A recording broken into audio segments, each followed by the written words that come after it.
আমি আমার শৈশবকালে প্রচুর হোলি খেলেছি। এই বাচ্চা বাচ্চা ছেলে মেয়েগুলোকে দেখে আমার পুরনো দিনের কথা মনে পড়ে গেল। তবে এরা তো প্রচুর ভদ্রভাবে হোলি খেলছে। আমরা যখন ছোট ছিলাম না, পুরো ড্রেনের জল দিয়ে হোলি খেলতাম। পরে বাড়িতে এসে সেরকম মারও খেতাম, সেটা আলাদা ব্যাপার ছিল।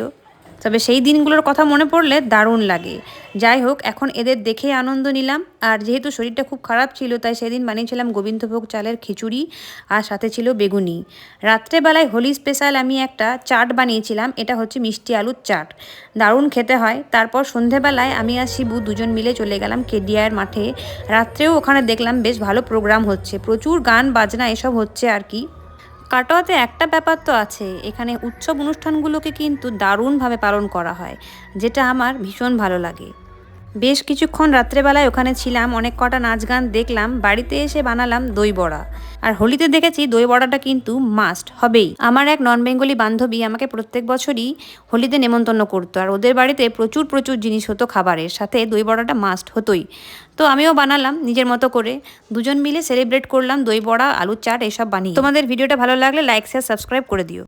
টাটা।